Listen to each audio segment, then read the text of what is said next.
అభిజ్ఞ అంటే తెలుసుకోవాలనే కోరిక. ఈరోజు మనం క్వాడ్రాటిక్ ఈక్వేషన్‌కి సంబంధించినంత వరకు కూడాను ఎక్సర్సైజ్ 4.2లోను ఉన్న లెక్కలన్నీ చదువుతాం. ఈరోజు మాక్సిమం కూడాను ఇవి ఫ్యాక్టరైజేషన్ అనే మెథడ్ మీద డిపెండ్ అయ్యి ఉంటాయి. సో, ఈ ఫ్యాక్టరైజేషన్‌లో ఉన్న లెక్కలన్నీ కూడాను చేసేద్దామనమాట. సో, ఒక్కొక్క లెక్క అలాగా సింపుల్‌గా చేసుకుంటూ వెళ్ళిపోదాం. ఇక మొదలు పెడదాం పదండి. ఇక్కడ ఫస్ట్ లెక్క ఏమిచ్చాడంటే x² - 3x - 10 = 0 కదా! ఈ లెక్కకి మనం ఏం చేయాలంటే ఫస్టు ఏని కాన్స్టెంట్‌ని రెండిటిని ఇంటూ చేయాలి. 1 × -10 సో, ఈక్వల్స్ టు -10 అనమాట. ఆన్సర్ మనకొస్తుంది. ఈ -10ని మనం ఏం చేయాలంటే మిడిల్ టర్మ్‌కి ఈక్వల్ చేయాలి. ఇప్పుడు మిడిల్ టర్మ్‌కి మనం ఎలా ఈక్వల్ చేస్తామంటే ముందు -10ని అసలు ఫ్యాక్టర్స్ ఎలా రాసుకోవచ్చో చూద్దామా? -10ని 5 × -2 చేసామనుకోండి. -2 వస్తేస్తే 10 వస్తదనమాట. ఇంకొక కండిషన్ చూద్దాం. -2 × 5 చేద్దాం. -2 × 5 చేసినా సరే కండిషన్ వస్తది. అయితే ఇక్కడ కండిషన్ ఏంటంటే మిడిల్ టర్మ్‌కి మనం ఈక్వల్ చేయాలి. మనకు -3 రావాలి కాబట్టి ఇక్కడ 5 - 2 అనేది +3 సో, సెట్ అవ్వదు. -2 అదే రకంగా 3 అనేది చూసినా సరే ఇది కూడా సెట్ అవ్వదు. ఇంకొక కండిషన్ చూద్దాం. అదే -5 × 2 చేసామనుకోండి. అది కూడా -10 వస్తుంది కదా! ఇది సెట్ అవుతుందనమాట. -5 నుండి 2 తీస్తే అవుతుంది. సో, ఈ రకంగా అనమాట. ఈ -2 -5 -5 -2 అనేది సెట్ అవుతుంది. సో, లెక్క ఒకసారి రాసుకుంటే ఈ రకంగా వస్తది. x² సో, -5x కాబట్టి -5x దాని తర్వాత ఇది +2x కదా! +2x సో, ఇక్కడ ఏమొస్తదంటే -10 అనమాట. -10 = 0 ఇది లెక్క. ఇక నుంచి కూడా అంతా కామన్ తీసుకుంటూ వెళ్ళిపోదాం. కామన్ తీసుకుంటూ వెళ్తే ఈ రెండిట్లో మనకి కామన్ x ఉంది. సో, xని కామన్ తీస్తే x × x x² కాబట్టి xని కామన్ తీద్దాం. -5 ఇక్కడ ఏదైతే కామన్ తీసామో అదే దాన్ని మళ్ళీ రాస్తామన్నమాట. x - 5 ఈసారి ఈ రెండిట్లో కూడా మనకు కామన్ ఏముందంటే 2 ఉందనమాట. సో, 2ని కామన్ తీసామనుకోండి అయిపోద్ది. సో, ఈ రకంగా 2ని కామన్ తీస్తే అయితది. ఇప్పుడు ఏం చేద్దామంటే నెక్స్ట్ ఈక్వల్స్ టు 0 కదా! ఈ రెండిట్లో కామన్‌గా ఉన్నదాన్ని ఒకసారి తీద్దాం. ఈ రెండిట్లో కామన్‌గా ఉన్నది x - 5 so, next x + 2 = 0 so, ఇప్పుడు ఏం చేద్దామంటే ఇండివిడ్యువల్‌గా ఒక్కొక్క దాన్ని కూడాను 0కి ఈక్వల్ చేద్దాం. x - 5 = 0 అయితే x అనేది మనకి వాల్యూ ఎంత వస్తుందంటే x = 5 సో, ఫస్ట్ మనకు వచ్చిన వాల్యూ అనేది x = 5 సెకండ్ టైము x + 2 = 0 అయ్యిందనుకోండి. సో, x = -2 అనమాట. సో, మనకు వాల్యూస్ అనేవి వస్తాయి. x = 5 x = -2 అనేది మనకు ఫస్ట్ లెక్క యొక్క ఆన్సర్. సెకండ్ లెక్క చూద్దాం. ఈ సెకండ్ లెక్క కూడాను ఎలా చేస్తారో చూడండి. ఈ రెండిటిని ఇంటూ చేద్దాం. 2 × -6 ఆన్సర్ ఎంత వస్తుందంటే -12 వస్తుంది. ఈ -12ని మిడిల్ టర్మ్‌కి వచ్చేలా ఈక్వల్ చేద్దాం. దీనికి ఎలా రాయొచ్చు అంటే ఉదాహరణకి 6 × 2 రాయొచ్చు. 6 × 2 ఒకటి మైనస్ కాబట్టి 6 × -2 అనేది 12. సో, 6 నుండి 2 తీసామనుకోండి 4 వస్తది. సో, మిడిల్ టర్మ్ అనేది మనకు 1 ఉందనమాట. జస్ట్ 1x ఉంది కాబట్టి 1 కావాలి. ఇది సెట్ అవ్వదు. ఇంకో పని చేద్దాం. 4కి 3కి ఇంటూ చేద్దాం. -4 × 3 చేస్తే ఇది కూడాను -12 వస్తుంది ఇక్కడ. సో, ఇంటూ చేస్తే -12 వస్తుంది. మిడిల్ టర్మ్‌కి ఒకసారి ఈక్వల్ చేస్తే ఇక్కడ మనకి +x రావాలి కదా! -4 నుండి 3 తీస్తే -x వస్తుంది. మనకు కావాల్సింది +x అనమాట. ఇదే దాన్ని రివర్స్ చేసామనుకోండి 4 × -3 4 × -3 చేస్తే -12 వస్తుంది. 4 నుండి 3 తీస్తే ఇక్కడ x వస్తుంది కదా! సో, 4, -3 అనేది మన ఫ్యాక్టర్స్. సో, ఈ ఫ్యాక్టర్స్‌ని ఇక్కడ రాసేసుకుందాం. లెక్కలో యాజ్ ఇట్ ఈజ్‌గా రాసుకోవడం అంటే ఎలా వస్తదంటే 2x² మిడిల్ టర్మ్ చూస్తే 4 × -3 కదా! అంటే +4x -3x సో, 4x నుండి 3x తీస్తే x అనమాట. ఓకేనా? తర్వాత లాస్ట్‌లో చూసుకున్నట్లయితే -6 = 0 ఇప్పుడు ఏం చేద్దామంటే ఈ రెండిట్లో కామన్ తీద్దాం. దీంట్లో నుండి కామన్ తీస్తాము. సో, ఇలా కామన్ తీసుకునేటప్పుడు మనకి ఏం కనిపిస్తుందంటే మేజర్‌గా కూడాను దీంట్లో మనకి 2x అనేది కొద్దిగా కామన్ కనిపిస్తుంది. 2xని కామన్ తీస్తే x చేస్తాం. 2x × x x² + 2 సో, ఇక్కడ x + 2 వచ్చింది కాబట్టి ఇక్కడ కూడా x + 2 మాత్రమే వస్తది. x + 2 ఇక్కడ మనకి కామన్‌గా ఏముందంటే 3 ఉంది. సో, 3ని -3 అనేది కామన్ అనమాట. = 0 సో, ఇప్పుడు దీన్ని ఎలా రాసుకోవచ్చంటే ఫస్ట్ x + 2ని రాసుకుందాం. ఈ రెండిట్లో x + 2ని కామన్ తీస్తే నెక్స్ట్ మనకు వచ్చేది ఏంటంటే 2x - 3 = 0 వస్తుందనమాట. ఇలా వచ్చిన తర్వాత దీన్నే ఏం చేస్తామంటే వీటిని 0కి ఈక్వల్ చేద్దాం. ఫస్ట్ x + 2 = 0ని ఈక్వల్ చేస్తే x -2 సెకండ్ 2x - 3ని = 0 చేస్తే దీన్ని ఒకసారి ఇండివిడ్యువల్‌గా చేస్తే x = 3/2 సో, ఒక x వాల్యూ -2 అయితే ఇంకొక x వాల్యూ 3/2 అనమాట. నెక్స్ట్ లెక్క చేద్దాం ఇప్పుడు. మనకి ఇచ్చిన లెక్క ఇది. ఇప్పుడు కూడాను సేమ్ చేద్దాం. ఏని cని ఇంటూ చేద్దాం. సో, √2 × 5 × √2 అనమాట. సో, √a × √a అనేది ఏమవుతదంటే రూట్ స్క్వేర్ అనమాట. స్క్వేర్కి రూట్ క్యాన్సిల్ అయితే వచ్చే ఆన్సర్ అనేది ఏ అవుతుంది. ఆ లెక్కను చూస్తే మనకి ఇది కూడా ఏం రావాలంటే జస్ట్ రూట్ ఇంటూ రూట్ అనేది 2 రావాలి. ఇంటూ 5 ఉంది కాబట్టి 2 ఇంటూ 5 అనేది మనకు వాల్యూ ఎంత వస్తుంది అంటే 10 వస్తుంది అనమాట. ఇది పరిస్థితి. అయితే ఇక్కడ మేజర్గా చూసుకున్నట్లయితే మధ్యలో 7x ఉంది కాబట్టి 7xకి వచ్చేటట్లు ఫ్యాక్టర్స్ రాయాలి. ఉదాహరణకి దీనికి 10 ఇంటూ 1 చేసామనుకోండి, 10 1 జా 10 కాకపోతే 10 + 1 అనేది 11 అవుతుంది. సో సెట్ అవ్వదు. అదే ఇన్ కేసు 2 5 జా చేసామనుకోండి, 2 5 జా 10, కానీ 2 + 5 చేస్తే మనకి ఎంత వస్తుంది, 7x వస్తుంది అనమాట. సో ఈ రకంగా చూసుకున్నట్లయితే 7x వస్తుంది. అదే ఇంకొక పని చేద్దాం, -2 ఇంటూ -5 చేద్దాం. సో -2 ఇంటూ -5 చేస్తున్నా పాజిటివ్ 10, కాకపోతే -2 -5 అనేది ఎంత వస్తుందంటే -7. సో ఇది క్యాన్సిల్. సో ఆ లెక్కను చూస్తే 2, 5 అనేది మన ఫ్యాక్టర్స్ అనమాట. దాన్ని ఇక్కడ చేద్దాం. సో ఉన్నదాన్ని యాజిటివ్గా రాసిస్తే ఎలా వస్తుందంటే √2x². ఇక్కడ 5 ఇంటూ 2 అనేది 10 కాబట్టి 5x + 2x ప్లస్ 5√2 ఉంది కాబట్టి లాస్ట్ది ఇది 5√2 అనమాట. 5√2 = 0. ఇప్పుడు దీంట్లో మనం కామన్ తీసుకుందాం. ఈ రెండిట్లో చూసుకున్నట్లయితే ఎక్స్ని మనం కామన్ తీయచ్చు. సో ఎక్స్ని మనం కామన్ తీసామనుకోండి, అప్పుడు ఏం రాయొచ్చు అంటే ఇక్కడ ఆన్సర్ అనేది సో √2x + 5. సో మనకి ఇక్కడ ఏది వస్తుందో అదే దీన్ని కూడా ఇక్కడ రాసేస్తున్నాం కాబట్టి సింపుల్గా √2x + 5 అనమాట. సో √2x + 5 = ఇక్కడ ఈ రెండింటిని ఈజీగా రాసవచ్చు. అయితే ఇక్కడ చూడండి, మనకు బాగా అబ్జర్వ్ చేస్తే దీంట్లో నుండి ఏది కామన్గా తీయచ్చు, బాగా √2x + 5 రాసామనుకోండి, బయటకు మనం దేన్ని రాయొచ్చు, ఇక్కడ √2ని బాగా తీసుకోండి అనుకోండి. ఉదాహరణకి √2 తీసుకోమంటే √2 ఇంటూ √2 అనేది 2 అవుతుంది అనమాట. 2x ప్లస్ √2 ఇంటూ 5 అనేది √5 అవుతుంది. సో జస్ట్ 5√2 అవుతుంది అనమాట. = 0. సో ఈ రకంగా మనం ఈక్వల్ చేయొచ్చు. అప్పుడు మనం చూసుకున్నట్లయితే లెక్క ఎలా మారుతుంది తెలుసా, √2x + 5 x + √2 = 0. సో ఒక్కొక్క దాన్ని 0కి ఈక్వల్ చేసామనుకోండి, x = -5/√2. At the same time ఇక్కడ x = -√2 అనమాట. మనకు కావాల్సిన సొల్యూషన్స్ అనేవి వచ్చేసాయి. నెక్స్ట్ లెక్క వెళ్దాం. ఫోర్త్ లెక్క మనకి ఇది ఇచ్చాడు. ఇలా ఇచ్చేటప్పుడు ఏంటంటే ముందు సింప్లిఫై చేసుకోవాలి. ఎల్సిఎం చేసుకుంటే ఇది 16x, క్రాస్ మల్టిప్లికేషన్ ప్రతి దానికి చేయాలి. So 16x² - 8x + 1 = 0 divided by 8 కాబట్టి ఈ 8 అనేది ఇటు వెళ్ళిపోయింది అనుకోండి. సో సింపుల్గా 0 అయిపోతుంది. అప్పుడు మనకు వచ్చిన క్వాడ్రాటిక్ ఈక్వేషన్ ఏంటంటే 16x² - 8x + 1 = 0. మామూలుగా ఇది ఇవ్వాలి, కానీ వాడు ఏం చేస్తాడంటే ఇంత పెద్ద లెక్క చేయించాడు అనమాట. సో ఇక్కడ చూసుకున్నట్లయితే ఫస్ట్ 16 ఇంటూ 1 చేద్దాం. 16 ఇంటూ 1 16 1 జా 16. అయితే దీన్ని మిడిల్ దానికి ఈక్వల్ చేయాలి కదా. మిడిల్ దానికి మనం ఎలా ఈక్వల్ చేస్తాం ఒకసారి చూడండి. దీన్ని 4 4 జా 16. సో 4 4 జా 16 అనేది అవుతుంది.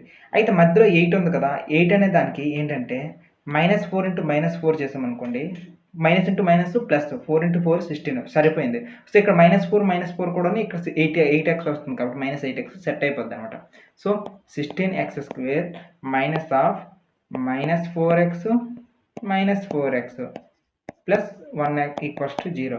ఇక్కడ మనం దేన్ని కామన్ తీయచ్చు అంటే ఈ రెండిట్లో 4xని కామన్ తీద్దాం.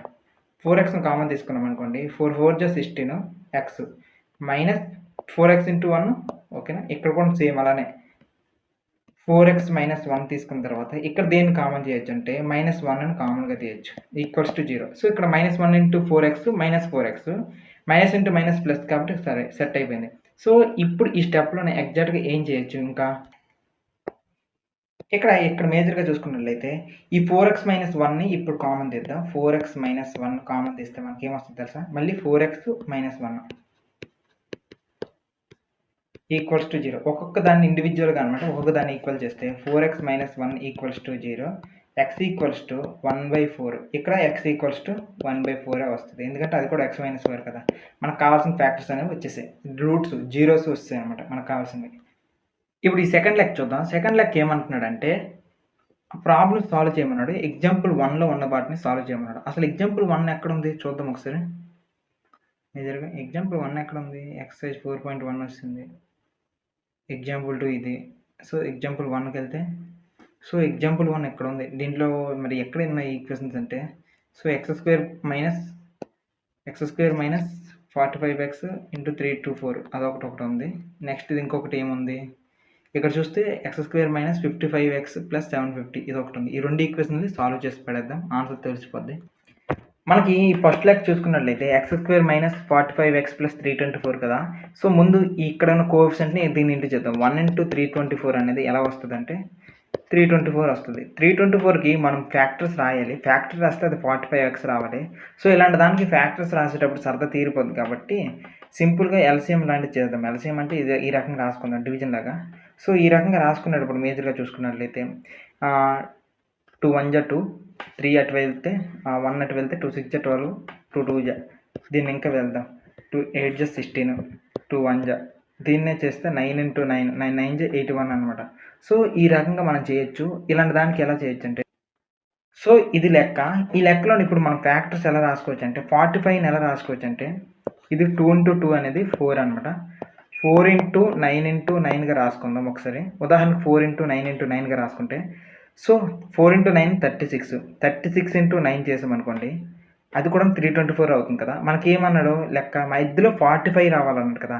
ఇదే -36 ఇది -9 అయింది అనుకోండి, రెండు కూడా 45 అవుతుంది కదా. సో ఆ రకంగా చూస్తే ఇది ఎలాగో సెట్ అయిపోయింది. మనకు లక్కీగా వేగంగా దొరికింది కానీ లేకపోతే సరదా తీరిపోద్ది నాటి లెక్కలు అయితే. సో ఇదంతా కలిపితే 36 వస్తుంది. 4 9 36, 36 ఇంటూ 9 కాబట్టి సో దీన్ని -36 ఇంటూ -9గా రాసుకున్నాం లాస్ట్కి. ఇదంతటిని కూడా సింపుల్ చేసి సో ఆ లెక్కన ఇదంతా రాద్దాం. x² మైనస్ 45 ప్లేస్లో నేను ఏం చేస్తున్నానంటే -36x minus 9x plus 324 equals to 0. Okay, ఇప్పుడు దీన్ని కామన్ తీసి పడేసాం అనుకోండి అయిపోద్ది. ఫస్ట్ దాంట్లో ఎక్స్ని కామన్ తీసామనుకోండి x - 36. సో x - 36 ఇటువైపు వచ్చింది కాబట్టి దాన్ని కూడా x - 36ని వేసేద్దాం. సో ఈ రెండిట్లో కూడా మనం కామన్ తీస్తే 9 కామన్ తీయచ్చు. 9 కామన్ తీసామనుకోండి అది కూడాను 9 కామన్ తీస్తాం. సో -9x ఉంది కదా. సో ఆ మైనస్ని ఇక్కడ తీసుకుందాం. -9 equals to 0. So -9 into x -9x -9 minus into minus plus -9 into 36 అంటే 324 అయిపోయింది. ఇప్పుడు ఏం చేద్దామంటే x - 36ని కామన్ తీద్దాం. ఈ రెండిట్లో x - 9 మిగిలిపోద్ది. x - 9 equals to 0. So ఈ రకంగా చూస్తే x అనేది 36 వస్తుంది, ఇక్కడ ఈ x అనేది 9 వస్తుంది అనమాట. x వాల్యూకి ఈక్వల్ చేస్తే ఇది పరిస్థితి లెక్క. నెక్స్ట్ లెక్క చేద్దాం. సో మనకి ఇచ్చిన సమ్ ఇది. ఇక్కడ కూడాను 1 ఇంటూ 750 చేసామనుకోండి మనకు ఆన్సర్ ఎంత వస్తుందంటే 750 వస్తుంది. ఈ 750కి ఇప్పుడు మనము 55x వచ్చేలాంటి ఫ్యాక్టర్స్ ఫైండ్ అవుట్ చేయాలి. ఇలాంటి లెక్కలకి సరదా తీరిపోద్ది కాబట్టి మనం ఏం చేద్దామంటే కాస్త దీనికి ఎల్సిఎం లాగా చేసేద్దాం అనమాట. ఫస్ట్ లాస్ట్లో 0 ఉంది కాబట్టి ఒకసారి 5తో చేద్దామా. 5 1 జా 5 ఎలాగో 2 అవుతుంది కాబట్టి 5 5 జా 25, 5 0 జా 5 ఇంటూ 5 3 జా 15, 5 0 0 దీన్ని 5 ఇంటూ 6 చేద్దాం. సో ఈ రకంగా చూస్తే మనకి ఇలా వచ్చింది మొత్తం లెక్క అంతా కూడాను. సో ఇక్కడ మధ్యలో 55x అన్నాడు కదా, అప్పుడు ఏమవుతుందంటే 5 ఇంటూ 5 ఇంటూ 5 ఇంటూ 6 అనమాట. మనకు కావాల్సింది 55 కాబట్టి ఒకసారి చూడండి, ఈ 5 6 జా 30 చేసుకుందాం. 5 ఇంటూ 5 చేస్తే 25, 25 ఇంటూ 30 చేస్తే మనకి 750 వస్తుంది. కానీ -55 అన్నారు కదా. సో 30ని 25ని రెండింటిని యాడ్ చేస్తుంటే మనకి 55 వస్తుంది. లక్కీగా దొరికేసింది. అయితే -25 -30 ఈ రెండింటిని ఇంటూ చేసామనుకోండి మనకు వచ్చిన వాల్యూ కావాల్సిన వాల్యూ అనమాట దొరికేస్తుంది. సో దీన్ని ఇక్కడ వేసేద్దాం. x² minus of -30x -25x plus 750. ఓకేనా. ఇప్పుడు దీనిలో ఇంకా మనకు మిగిలింది కామన్ తీసుకోవడమే. ఇలా కామన్ తీసుకుంటే లెక్క మనకు వచ్చేస్తుంది అనమాట. ఫస్ట్ దాంట్లో నేను ఎక్స్ని కామన్ తీసామనుకోండి x - 30. సెకండ్ దాంట్లో కూడా ఏం చేద్దామంటే x - 30నే తీసుకుందాం. ఈసారి కామన్గా ఏంటంటే 25 తీసుకుందాం. సో -25 మైనస్ ఎందుకు వచ్చిందో తెలుసు కదా. -25 into x -25x equals to 0 equals to 0. So x - 30 ఇక్కడ కామన్ తీస్తే దీన్ని x - 25 అనమాట ఈక్వల్స్ టు 0. సో ఈ మొత్తం దాంట్లో x - 30 ఈక్వల్స్ టు 0 చేస్తే x ఈక్వల్స్ టు 30. సెకండ్ దాంట్లో x - 25 ఉంది కదా, దీన్ని 0కి ఈక్వల్ చేసామనుకోండి x ఈక్వల్స్ టు 25. లెక్క అనేది కంప్లీటెడ్. ఇక్కడ ఇంకొకటి చూద్దాం. ఇక్కడ ఈ సమ్లో థర్డ్ లెక్క చూద్దాం. 2 నెంబర్స్ యొక్క సమ్ 27 అంట, దాని యొక్క ప్రోడక్ట్ 82 అంట. అయితే ఆ ఫైండ్ 2 నెంబర్స్ని ఫైండ్ అవుట్ చేయమంటున్నాడు. ఒక నెంబర్ని x అనుకుందాం. So first number second number కలిపితే ఎంత వస్తుందంటే 27 అంట. ఓకేనా. సో ఫస్ట్ నెంబర్ మనం ఎక్స్ అనుకున్నాం కాబట్టి ఎక్స్ ప్లస్ 2 ఈక్వల్స్ టు 27. అప్పుడు సెకండ్ నెంబర్ ఏమవుతుంది 27 మైనస్ ఎక్స్ అనమాట. సో ఫస్ట్ నెంబర్ ఎక్స్ అయితే second number 27 minus X. So 27 minus X. అయితే ఇదేమన్నాడు ఎక్స్ ఇంటూ 27 మైనస్ ఎక్స్ ఈ రెండింటిని ఇంటూ చేస్తే మనకు వచ్చే వాల్యూ ఎంత అంటే 182 అంట. సో మనకి రెండు వస్తాయి. సో ఇది లెక్క చేసేద్దాం, లెక్క చేసి పడేద్దాం పదండి. సో ఫస్ట్ నెంబర్ అనేది మనకి ఎక్స్ అయితే సెకండ్ నెంబర్ ఆబ్వియస్లీ ఏమవుతుంది 27 మైనస్ ఎక్స్. ఎందుకంటే ఒకదాన్ని మైనస్ చేసామనుకోండి అంటే రెండింటిని కలిపితే 27 వస్తుందంట. సో ఫస్ట్ నెంబర్ ఎక్స్ అయితే సెకండ్ నెంబర్ అనేది 27 మైనస్ ఎక్స్. ఇది సెకండ్ నెంబర్. సో ఇప్పుడు ఇచ్చిన ఇంకొక కండిషన్ ఏంటంటే ఈ సెకండ్ నెంబర్ కాకుండా ఈ ఫస్ట్ నెంబరు సెకండ్ నెంబరు ఈ రెండింటిని ఇంటూ చేశారనుకోండి దాని నుండి వచ్చే వాల్యూ ఎంత అవుతుందంటే 182 అవుతుందంట. సో ఈ 182 అయితే మనకి లెక్క అనేది వస్తుంది కదా. ఇప్పుడు దీన్ని ఒకసారి సాల్వ్ చేసి పడేద్దాం. సో ఎక్స్ ఇంటూ 27 అనేది 27x minus X into X అనేది ఎక్స్ స్క్వేర్ ఈక్వల్స్ టు 182. ఓకేనా. అప్పుడు దీన్ని సాల్వ్ చేద్దాం. అంతటిని రైట్ సైడ్ పెట్టుకుని వెళ్ళిపోదాం. సో ఎక్స్ స్క్వేర్ అటువైపు వెళ్తే రైట్ సైడ్ వెళ్తే పాజిటివ్. So minus 27x. అదే రకంగా ఇది ప్లస్ 182 ఈక్వల్స్ టు 0. ఇది మన దగ్గర ఉన్న లెక్క. ఇప్పుడు ఈ లెక్కను ఏం చేద్దామంటే ఈ లెక్కన అంతటిని కూడా ఏం చేద్దామంటే దీన్ని ఒక్కసారి లెక్క అంతా సాల్వ్ చేసి పడేద్దాం పదండి. ముందు ఈ ఈక్వేషన్ సాల్వ్ చేయాలంటే ఏం చేయాలంటే ఇక్కడ చూసుకున్నట్లయితే ఇక్కడ ఫస్ట్ నెంబర్ సెకండ్ నెంబర్ ఉంది కదా. ఈ రెండు నెంబర్ని ఇంటూ చేయండి. 182 ఇంటూ 1 అనేది 182 వస్తుంది. 182కి ఫ్యాక్టర్స్ రాయాలంటే కొద్దిగా కష్టం కాబట్టి ఎల్సిఎం చేద్దాం. 2 9 జా 2 1 జా 19 ఎంతలో వస్తుందంటే 13 7 జా 19 కదా 91. సో 13 7 జా. సో ఇవి మనకు వస్తుంది. మనకు మిడిల్ నెంబర్ ఎంత రావాలంటే -27 రావాలి. ముందు 27 వచ్చేటట్లు చూద్దాం. 27 రావాలంటే ఒక నెంబర్ అనేది ఆల్రెడీ 13 అని తెలుసు. సెకండ్ నెంబర్ 2 ఇంటూ 7 చూస్తే 14 అనమాట. సో ఈ నెంబర్ని కలిపామనుకోండి 27 అనేది ఈజీగా వచ్చేస్తుంది. అదే ఈ నెంబర్ని -13 ఇంటూ -14 చేస్తే మనకు ఆన్సర్ కూడా 182 వస్తుంది. సో ఈ లెక్కను చూస్తే మనకు వచ్చే ఈక్వేషన్ ఏంటంటే ఎక్స్ స్క్వేర్ -13x అదే రకంగా ఇక్కడ -14x అదే రకంగా -13x ప్లస్ 182 ఈక్వల్స్ టు 0 అనే లెక్క అనేది మనకు వస్తుంది అనమాట ఇక్కడ. సో ఇప్పుడు ఏం చేద్దామంటే దీంట్లో నుండి కొద్దిగా కామన్ తీసి పడేద్దాం. కామన్ తీసి పడేస్తే ఇక్కడ ఎక్స్ అనేది కామన్ వస్తుంది. సో ఎక్స్ని కామన్ తీసుకున్నాం అనుకోండి x - 14 సేమ్ x - 14 కూడా ఇటువైపు కూడా వస్తుంది. ఇలా 14 వచ్చినప్పుడు ఇక్కడ కామన్గా ఏమొస్తుందంటే సో 13 అనేది ఎలాగో ముందు ఉంది కదా 13 కామన్గా తీసుకుంటే -13 కదా అదేని -13. సో ఈ రకంగా అనమాట మొత్తం ఈక్వేషన్ అయిపోయింది. 13 ఇంటూ 14 అనేది 182 ఎలాగో అయిపోతుంది. ఎందుకంటే దీనివల్ల మనకు తెలిసిపోయింది అంట కంప్లీట్గా. సో x - 13 x - 14 ఈ లెక్కను చూస్తే మనకు దొరికే నెంబర్లు ఏంటంటే దీని నుండి x ఈక్వల్స్ టు 13 వస్తుంది. దీని నుండి x ఈక్వల్స్ టు 14 వస్తుంది అనమాట. సో ఫస్ట్ నెంబరు 13 అయితే సెకండ్ నెంబర్ అనేది చూసుకున్నట్లయితే సో ఇక్కడ మనకు చూపించిన దాంట్లో అనమాట రెండు వాల్యూస్ వస్తాయి కాబట్టి ఒకసారి చూడాలి.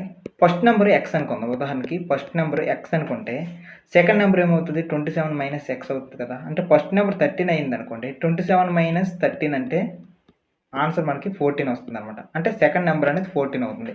ఇది ఫస్ట్ కండిషన్. అదే ఇన్ కేసు ఫస్ట్ నెంబర్ అనేది ఇక్కడ ఎలా 14 కూడా వచ్చింది కదా 14 అనుకుందాం. ఇప్పుడు సెకండ్ నెంబర్ ఏమవుతుంది 27 మైనస్ 14 ఈక్వల్స్ టు 13 అనమాట. అంటే మనకు రెండు సొల్యూషన్స్ వస్తాయి. అది ఫస్ట్ నెంబర్ మనకి 39 అవ్వచ్చు లేకపోతే 49 అవ్వచ్చు అనే విషయం మనకి ఇక్కడ అర్థమయ్యింది. ఇది పరిస్థితి. సో ఇది అసలు క్వాడ్రాటిక్ ఈక్వేషన్ కదా, దీనికి అన్ని రెండు సొల్యూషన్స్లో ఉంటాయి అనమాట. దీంట్లో డౌట్ పడాల్సిన పని ఏం లేదు. ఇప్పుడు ఈ ఫోర్త్ లెక్క ఒకసారి చేద్దాం. ఫోర్త్ లెక్క ఏమన్నాడంటే రెండు కాన్సిక్యూటివ్ ఇంటీజర్స్ అంట, అది కూడా పాజిటివ్ ఇంటీజర్. సమ్ అనేది some of squares 365. So consecutive అంటే ఒకటి దాని తర్వాత ఒకటి ఉన్న నెంబర్ని కాన్సిక్యూటివ్ అంటారు. ఉదాహరణకి 6 తర్వాత 7, 7 తర్వాత 8 ఇలా ఉంటే దీన్ని కాన్సిక్యూటివ్ అంటున్నారు. అయితే ఇక్కడ ఏమంటున్నారంటే రెండు చెప్తున్నాడు కాబట్టి సో ఫస్ట్ నెంబర్ అనేది ఎక్స్ అయింది అనుకో సెకండ్ నెంబర్ అనేది x+1 అవుతుంది. ఎందుకంటే దాని తర్వాత ఉన్నది కాబట్టి ఈ ప్లేస్లో మనం ఏ నెంబర్లు వేసినా సెట్ అవుతుంది. అందుకే 6 ప్లేస్లో x+6 వేస్తే నెక్స్ట్ నెంబర్ 7 అవుతుంది. x+లో 20 వేస్తే నెక్స్ట్ నెంబర్ అనేది 21 అవుతుంది. ఈ లెక్కను చూస్తే ఫస్ట్ నెంబర్ అనేది x, సెకండ్ నెంబర్ అనేది x+1.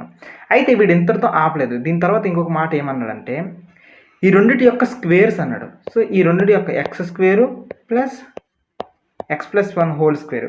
సో ఈ రెండిటి యొక్క స్క్వేర్స్ ఎంత అంటున్నాడు అంటే ఈక్వల్ చేస్తే 365 అంటున్నాడంట. మనకు ఒక క్వాడ్రాటిక్ ఈక్వేషన్ వచ్చేసింది. పదండి సాల్వ్ చేసుకుందాం. సో ఫస్ట్ ఇంటీజర్ x అయితే సెకండ్ ఇంటీజర్ అనేది x+1. సో ఈ రెండిటి యొక్క squares x² + x+1 whole square equals to 365. So ఇక్కడ ఈ మొత్తం ముందుటిని సాల్వ్ చేసుకుందాం మనం. x² + x+1 హోల్ స్క్వేర్ అంటే a+b whole square formula. a+b whole square formula ఏంటంటే a² + b² + 2ab. a+b whole square formula a² + b² + 2ab. So ఈ లెక్కను చూసుకుంటే x² + b² అంటే 1² అనమాట. 1² అంటే 1 + 2 × x ఈక్వల్స్ టు 365 అనమాట. సో ఇక్కడ మనకి ఈక్వేషన్ ఎలా వస్తుందంటే x² + x² అనేది 2x² + 2x. 365 అనేది ఇటువైపు వచ్చింది అనుకోండి -364 అవుతుంది. ఎందుకంటే ఆల్రెడీ 1 ఉంది కదా, 1 అనేది మైనస్ చేస్తే మనకు సెట్ అవుతుంది. సో దీంట్లో నుండి నేను ఏం చేస్తున్నానంటే 2ని కామన్ తీసుకుంటున్నాను. 2ని కామన్ తీసుకున్నాం అనుకోండి అప్పుడు ఏమవుతుందంటే x² + x - 2ని కామన్ చేస్తున్నాం కాబట్టి 2 1 జా 2 8 జా 2 2 జా. So equals to 0. సో ఈ 2 ఉంది కదా, ఈ 2 అంతటిని కూడా బయటకు పంపిస్తాం అనుకోండి అప్పుడు మనకి ఈక్వేషన్ ఎలా వస్తుంది తెలుసా? సో అప్పుడు ఈక్వేషన్ ఎలా వస్తుందంటే ఈ 2ని కామన్ తీస్తే అప్పుడు మిగిలేది ఏంటంటే x² + x - 182 ఈక్వల్స్ టు 0. ఇప్పుడు వచ్చిందండి మనకు కావాల్సిన క్వాడ్రాటిక్ ఈక్వేషన్. దీన్ని ఇప్పుడు సాల్వ్ చేద్దాం. మనకి 1 × 182 చేస్తే -182 వస్తుంది. ఈ -182కి చూసుకున్నట్లయితే మధ్యలో +x ఉంది కదా, దీనికి ఏంటంటే 14 × 13 చేస్తే వస్తుంది. దీన్ని ఎలా తెప్పించేస్తారంటే ఈ 182 ఉంది కదా, 180ని కొద్దిగా ఎల్సిఎం చేసామనుకోండి వచ్చేస్తుంది అనమాట. 2 9 జా 18 2 1 జా. సో దీన్ని చూసుకున్నట్లయితే 13 7 జా అనమాట. అప్పుడు ఏమవుతుంది 7 2 జా 14 కదా, 14 × 13 చేస్తే నాకు వచ్చింది అనమాట ఆన్సర్. ఇలా వచ్చింది. సో ఇక్కడ ఏంటంటే 14 పాజిటివ్ తీసుకుని 13 మైనస్ తీసుకున్నాం అనుకోండి -182 అయిపోద్ది. ఆ లెక్కన చేస్తే నాకు ఇక్కడ ఏమవుతుందంటే x² + 14x - 13x - 182 equals to 0. ఇది పరిస్థితి. సో ఇక్కడ నేను కామన్ తీసుకోవాల్సింది ఏంటంటే నేను 14ని ఇక్కడ xని కామన్ తీస్తున్నాను ఫస్ట్ దీంట్లో. సో xని కామన్ తీస్తే x + 14. ఇక్కడ x + 14 వస్తే నేను కూడా అక్కడ ఏం చేస్తానంటే x + 14 అనేది వేసేస్తాను. సో -13 నేను కామన్ తీసుకుంటున్నా ఈక్వల్స్ టు 0. సో x - 13 ఒకటి, ఇంకొకటి x + 14 ఒకటి. ఈ లెక్కను చూసుకుంటే నాకు ఏమవుతుందంటే x ఈక్వల్స్ టు ఒకసారి ఏమో 13 వస్తుంది, ఇంకొకసారి అంటే x ఈక్వల్స్ టు -14 వస్తుంది. ఇలా సో ఈ లెక్కన మనం దీన్ని అంతటిని కూడా x ప్లేస్లో సబ్స్టిట్యూట్ చేసామనుకోండి, x ప్లేస్లో 13 వేసామనుకోండి, ఫస్ట్ నెంబరు x ప్లేస్లో 13 అనుకుంటే ఫస్ట్ ఇంటీజర్ అనేది మనకు 13 అవుతుంది.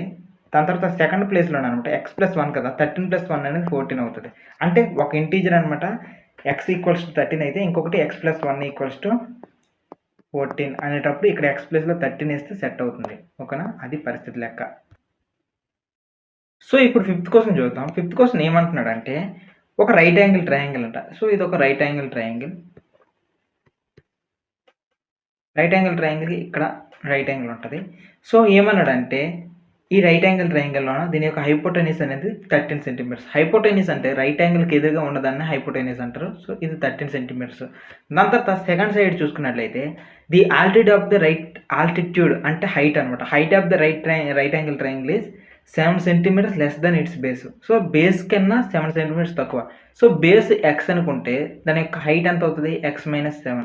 సో బేస్ అనేది x అనుకుంటే ఇక్కడ హైట్ ఎంత అవుతుంది x - 7 అని అనుకుంటే ఇది లెక్క. సో ఈ లెక్కను బట్టి మనం ఆన్సర్ చేయాలి. సరే చేసేద్దాం, పదండి చూసేద్దాం. సో ఇచ్చిన ట్రయాంగిల్కి సంబంధించినంత వరకు కూడా ఏమనుకుంటామంటే బేస్ అనేది x అనుకుందాం. సో బేస్ x అనుకుంటే ఇక్కడ దీని ఆల్టిట్యూడ్ అంటే హైటే కదా. సో హైట్ అనేది ఎంత అంటున్నాడు అంటే 7 సెంటీమీటర్స్ తక్కువ అంట బేస్ కన్నా. నెక్స్ట్ హైపోటెన్యూస్ ఎంత అంటే 13 సెంటీమీటర్స్. హైపోటెన్యూస్ అనేది 13 సెంటీమీటర్స్. సో హైపోటెన్యూస్ అంటే రైట్ యాంగిల్కి ఏదైతే ఎదురుగా ఉందో దాన్ని హైపోటెన్యూస్ అంటారు. ఇది పరిస్థితి. సో ఇక్కడ రైట్ యాంగిల్ ట్రయాంగిల్కి ఒక ఫార్ములా చెప్తాను, ఇంపార్టెంట్ ఫార్ములా ఏంటి అని అంటే ఇదొక సైడ్ కదా, ఇదొక సైడ్ కదా, ఇది హైపోటెన్యూస్ కదా. సో దీనికి ఒక ఫార్ములా ఏంటంటే side square equals to hypotenuse square. ఇది ఫార్ములా. సో దీన్ని బట్టి మనకి రెండు సైడ్స్ తెలిసి హైపోటెన్యూస్ తెలుస్తుంది. ఒక సైడ్ ఒక హైపోటెన్యూస్ తెలిసినా సరే మిగిలిన సైడ్స్ తెలుస్తాయి అనమాట. సో ఈ లెక్క ప్రకారం మనం ఒక్కొక్క దాన్ని ఫార్ములాలో సబ్స్టిట్యూట్ చేసేద్దాం. సో మనకు ఆన్సర్ అనేది దొరికేస్తుంది అనమాట. సో ఇక్కడ మనం సబ్స్టిట్యూట్ చేస్తే సైడ్ ఎంత అంటే ఒక సైడ్ x అనుకున్నాం, x² ప్లస్ ఇంకో సైడ్ ఏంటంటే ఎక్స్ మైనస్ 7 అనుకుంటున్నాం. సో ఈ సైడ్ స్క్వేర్లో కూడా వేసేద్దాం X minus 7 whole square is equals to hypotenuse ఎంత అంటే 13 స్క్వేర్ అనమాట. సో దీన్ని ఒకసారి మనం సాల్వ్ చేస్తాం అనుకోండి ఈ లెక్క అంతటిని కూడాను మనకి ఇది ఒక క్వాడ్రాటిక్ ఈక్వేషన్ వస్తుంది. దాన్ని బట్టి అనమాట లెక్క అంతా కూడా చేసుకుని వెళ్ళిపోవచ్చు.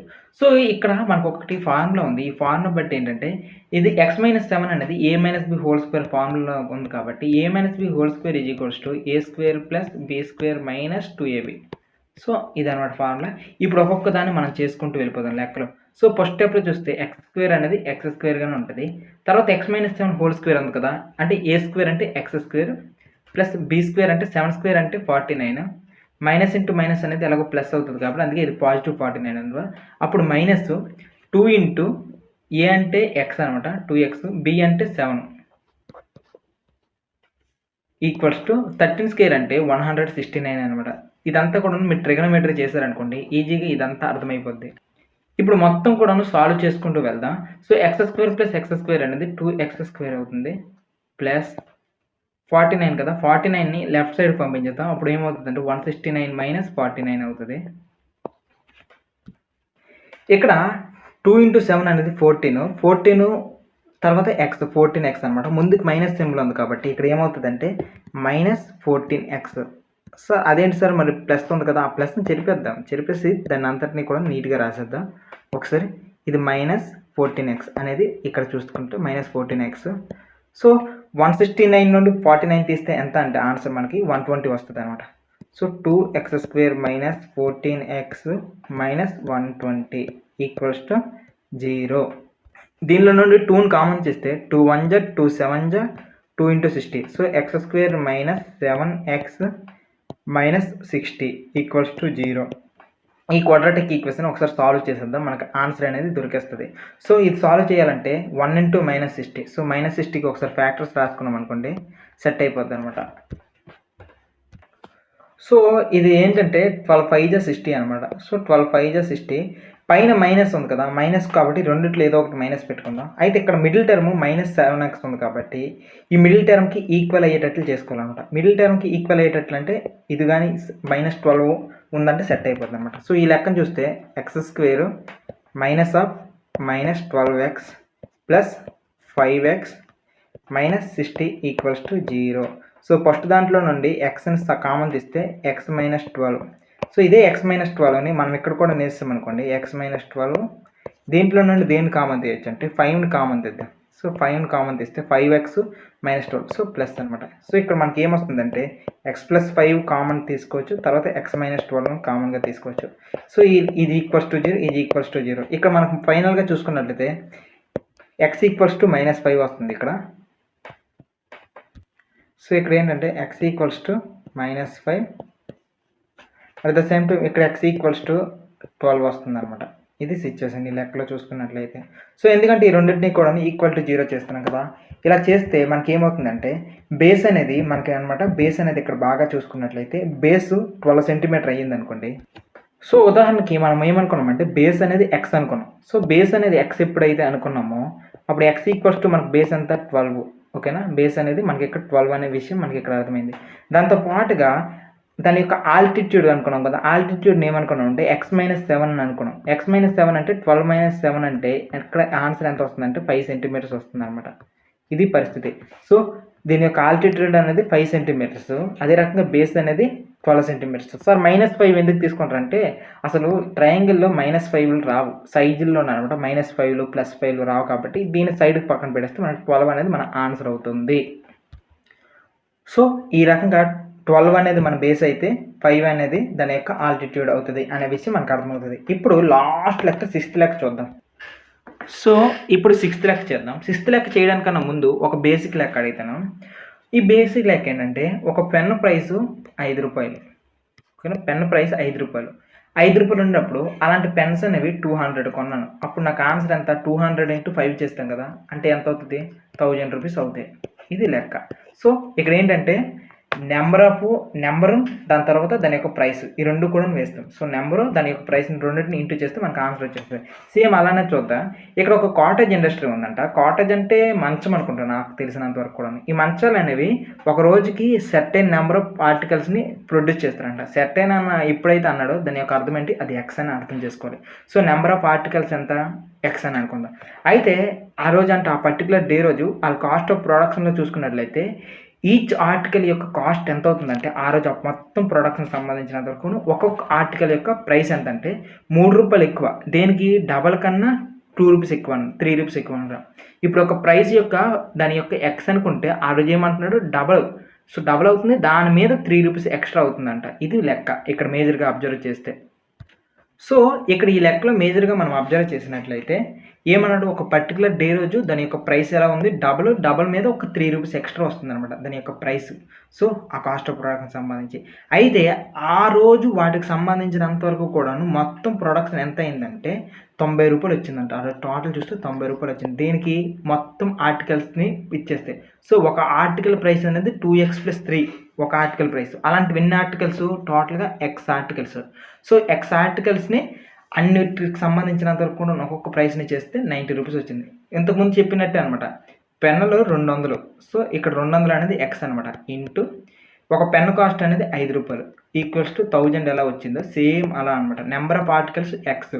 సో ఒక దాని యొక్క ప్రైస్ అనేది ఆ రోజుకి మాత్రం డబల్ మీద ₹3 ఎక్కువ. సో డబల్ మీద ₹3 అయితే టోటల్గా ఎంత వచ్చిందంటే ఎక్స్ ఇంటూ 2x+3. ఇది మన ఈక్వేషన్. ఈ ఈక్వేషన్ మనం సాల్వ్ చేస్తే మనకు ఆన్సర్ అనేది వచ్చేస్తుంది. చేసేద్దాం పదండి. సో నెంబర్ ఆఫ్ ఆర్టికల్స్ అనేది ఎక్స్. అయితే కాస్ట్ ఆఫ్ వన్ ఆర్టికల్, ఒక ఆర్టికల్కి ఆ రోజు ఎంత అంటే డబ్బులు, ఒక ఆర్టికల్ యొక్క ప్రైస్ ఎంత పడుతుందంటే ఆ రోజు ఎక్స్ అనుకుంటే దాని మీద డబల్ మీద ₹3 ఎక్కువ. సో డబల్ మీద ₹3 ఎక్కువ. అయితే ఆ రోజు మొత్తం అమ్మితే ఎంత వచ్చిందంటే టోటల్గా ₹90. ఏవి అమ్మారు, ఈ 2x+3ని ఇన్ని అమ్మారు ఆ రోజు, టోటల్గా ఎక్స్ ఆర్టికల్స్ అమ్మారు. ఇలా ఎక్స్ అమ్మడం వల్ల ₹90 వచ్చాయి. ఇప్పుడు దీన్ని సాల్వ్ చేస్తే 2x² ఇక్కడ మనకు సాల్వ్ చేస్తే 2x² + 3x - 90 = 0. ఇది మనకు కావాల్సిన ఈక్వేషన్. ఈ ఈక్వేషన్ మనం కొద్దిగా సాల్వ్ చేసుకున్నాం అనుకోండి, సెట్ అయిపోద్ది అనమాట. సో ఈ లెక్కను మనం సాల్వ్ చేస్తే, సో ఇక్కడ మనం ఏం చేస్తామంటే ఫస్ట్ 2 × -90 చేస్తాం. ఎంత వస్తుంది, 2 × -90 అంటే 180 వస్తుంది. సో ఈ 180కి ఒకసారి ఫ్యాక్టర్స్ రాసుకుందామా. 2 × 90 తర్వాత 2తోనే చేద్దాం. 2 × 45 ఇది 15×3 సో 15×3 సో ఇంత చేద్దాం. అయితే మనకు మధ్యలో 3x రావాలన్నమాట. ఈ 3x రావాలంటే ఏం చేస్తానంటే 15 ఇది ఏంటి 4, 2 × 2 4, 4 × 3 12 అనమాట. 12. సో 15 × 12 చేసామనుకోండి నాకు 180 వస్తుంది. అదే ఇక్కడ మైనస్ అన్నాడు కాబట్టి 12ని నేను మైనస్ తీసుకుంటున్నా. సో 12 మైనస్ తీసుకున్నాం అనుకోండి, 15 - 12 అనేది మిడ్ టర్మ్కి 3xకి సెట్ అవుతుంది. అందుకే నేను ఏం చేస్తున్నాను అంటే 15 - 12 అనేది తీసుకుంటున్నాను అనమాట. ఈ లెక్కను చూసుకున్నట్లయితే మనకి ఈ ఈక్వేషన్ సాల్వ్ చేస్తే 2x² + 15x - 12x - 90 = 0. ఇది ఈక్వేషన్. ఇప్పుడు దీంట్లో నుండి మనం కామన్ తీసుకుందాం. కామన్ తీసామనుకోండి సెట్ అవుతుంది. అయితే ఇక్కడ చూడండి మేజర్గా కూడాను ఫస్ట్ దాంట్లో మనం ఎక్స్ని కామన్ తీయచ్చు, మిగిలిన ఇంకేం తీయలేదు. 2x + 15 సేమ్ ఇక్కడ కూడా అలానే కామన్ తీయాలి. 2x + 15 దీంట్లో నుండి మనం బాగా అబ్జర్వ్ చేస్తే దీంట్లో నుండి కామన్ ఎంత వస్తుందంటే 6 కామన్ వస్తుందంట బాగా అబ్జర్వ్ చేస్తే. సో ఆ 6ని వేసుకుందాం. ఆ 6 కూడా ఏంటంటే ముందు మైనస్లు ఉన్నాయి కాబట్టి మైనస్ అనమాట. = 0. ఇది పరిస్థితి. సో ఇక్కడ ఎంత అవుతుందంటే 2x + 15 ఇంకొకటి x - 6 = 0. సో ఒక్కొక్క దాన్ని =0 చేసుకున్నాం అనుకోండి, ఇక్కడ x - 6 = 0 చేసి x ఎంత వస్తుంది అంటే 6. At the same time 2x + 15ని 0కి ఈక్వల్ చేసామనుకోండి, x -15/2. సో ఇక్కడ x ఎంత వస్తుందంటే క్లియర్గా -15/2 వస్తుంది. సో ఎందుకు ఇలా గజిబిజిగా రాస్తున్నాను అంటే ప్రాబ్లం ఉంది. మన దగ్గర ఎక్విప్మెంట్ లేదు. ఎక్విప్మెంట్ లేనప్పుడు ఇలాంటి కష్టాలు పడాల్సిందే. సో మైనస్లో ఉన్నది కాబట్టి ఇది క్యాన్సిల్ అవుతుంది. అసలు మైనస్లో ఉన్నదాన్ని మనం కన్సిడర్ చేయము. సో ఏదైనా ఒక ప్రైస్ గురించి మాట్లాడేటప్పుడు దాన్ని మైనస్లో మాట్లాడతాం, మైనస్లో మాట్లాడము. ఎందుకంటే ఇక్కడ వీళ్ళు పాజిటివ్ ఉన్నారు. సో మనకు ఆన్సర్ ఎంత అవుతుందంటే 6 అవుతుంది అనమాట. సో 6 అనేది ఒకసారి దీనిలో సబ్స్టిట్యూట్ చేద్దాం, ఏమొస్తుందో చూద్దాం. ఇక టోటల్గా ఎన్ని నెంబర్ ఆఫ్ ఆర్టికల్స్ ఉన్నాయంటే 6 ఉన్నాయంట. సో ఎక్స్ ఈక్వల్స్ టు 6 అవుతుంది. అదే రకంగా కాస్ట్ ఆఫ్ 1 ఆర్టికల్ అన్నారు కాబట్టి ఒక ఆర్టికల్ యొక్క ప్రైస్ ఎంత అవుతుందంటే 2 × 6 + 3. సో ఆన్సర్ అవుతుందంటే 12 + 3 అనేది 15 రూపీస్ అనమాట. ఒక article cost 15. So 15 × 15 articles 15 rupees ఆర్టికల్స్ని 6 అమ్మారు అనమాట. టోటల్గా ఎంత వచ్చిందంటే 90 రూపీస్. సో అయిపోయింది కదా, ఇదే లెక్క, ఆన్సర్ అయిపోయింది. దీంతో ఎక్సర్సైజ్ కూడా అయిపోయింది. నెక్స్ట్ చాప్టర్లో నెక్స్ట్ ఎక్సర్సైజ్ అనేది కంప్లీట్గా ఫార్ములాని బేస్డ్గా యూజ్ చేసుకున్నట్టు ఉంటుంది. సో ఫార్ములాని యూజ్ చేద్దాం పదండి.